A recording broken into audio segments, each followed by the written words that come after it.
சாய் பக்தர்களுக்கு என் அன்பு வணக்கங்கள். ஓம் சாய்ராம். என் அன்பு குழந்தையே, எதிர்காலத்தில் என்ன செய்ய போகிறோம் என்று யோசித்து கொண்டு இருக்காது. நீ என்ன யோசித்தாலும், நீ என்ன நினைத்தாலும் உனக்கானதை நிச்சயமாக நான் செய்து தருவேன். உன்னுடைய நீண்ட நாள் போராட்டம் முடிவுற்றது. எதை நினைத்து இப்பதிவை கேட்டுக்கொண்டிருக்கின்றாயோ, கேட்டுக்கொண்ட அடுத்த நொடியே உனக்கு நல்லது நடக்க துவங்கும். கலங்காமல் மகிழ்ச்சியாக இரு. அவர் செய்த வினைகளுக்கு ஏற்றவாறு நன்மையும் தீமையும் அவர்களை வந்து சேரும். எது நமக்கு நடந்தாலும், எது நமக்கு கிடைத்தாலும் அதை பொறுத்து கொண்டு சமாளித்து கொண்டு வெற்றி அடைவதே வெற்றியின் ரகசியம். அதை விட்டுவிட்டு நமக்கு இப்படி வந்து விட்டதே, நம் வாழ்க்கை இப்படி ஆகிவிட்டதே என்று புலம்புவதால் எந்த ஒரு பலனும் இல்லை. இப்படி புலம்பிக் கொண்டே இருந்தால் உன் உடல்நிலை தான் பாதிக்கும். உன் மனநிலை அதைவிட மோசமாக பாதிப்படையும். உன் கவலைகளை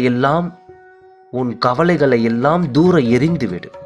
உன் துன்பங்கள் எல்லாம் முடிவுக்கு ஒரு நேரம் உன்னை நெருங்கிவிட்டது என்று மனதார நம்பு. உனக்கு நான் அடிக்கடி கூறிக்கொண்டே இருப்பது ஒன்றுதான். எப்பொழுதுமே வாழ்க்கையில் மற்றவர்களைப் போல வாழ வேண்டும் என்று கனவு காணாதே. இருப்பதை வைத்து மகிழ்ச்சியாக எப்படி வாழலாம் என்பதை கற்றுக்கொள். உலகில் எல்லோருக்குமே செல்வம் அதிகமாக, அதிகாரம் அனைத்தும் ஒரு சேர கிடைத்துவிட்டால் இந்த உலகமே அதிகார போட்டிகளால் சூழ்ந்துவிடும். என் வாழ்க்கையில் நான் சந்தோஷமாக இருக்கிறேன். மகிழ்ச்சியான பாதையில்தான் என் வாழ்க்கை சென்று கொண்டு இருக்கின்றது. நான் நிச்சயமாக வெற்றி அடைவேன். எனக்கு துணையாக என் அப்பா இருப்பார் என்ற நம்பிக்கை வார்த்தைகளை எப்பொழுதும் உன் மனதில் சொல்லிக்கொண்டே இரு. உன் எண்ணம் போல் உன் வார்த்தைகள் போல் உன்னுடைய வாழ்வில் சுபிட்சமாகவே இருக்கும். அப்பொழுதுதான் உன்னுடைய துயரங்களை எல்லாம் மன வலிமையோடு உன்னால் எதிர்கொள்ள முடியும். எது நடந்தாலும் வருத்தப்படாதே. கண்ணீரை வீணாக்காதே. அது மட்டும் இல்லாமல் உனக்கு வரும் தோல்விகளை கண்டு துவண்டு போய்விடாதே. வாழ்க்கையே போய்விடும் என சூழல் வந்தாலும் உன் வாழ்க்கையும் உன் விதியையும் மாற்றி அமைக்க உன் அப்பா இருக்கும் பொழுது வீணாக எதற்கு குழம்பிக் கொண்டிருக்கிறாய்?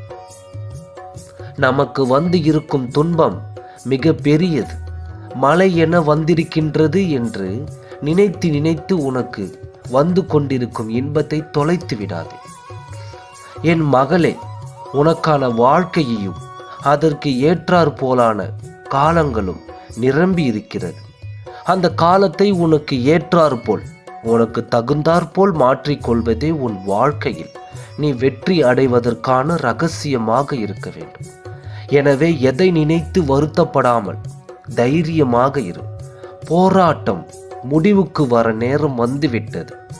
என்னை நம்பி என் வார்த்தைகளின் மீது நம்பிக்கை வைத்து வெற்றி அடைவதற்கான வழியை உன் வாழ்க்கை பாதையில் செலுத்த ஆசைப்பட்டு கொண்டிருக்கின்றேன். நிச்சயமாக வெற்றி அடைய செய்வேன். ஓம் சாய்ராம். நன்றி.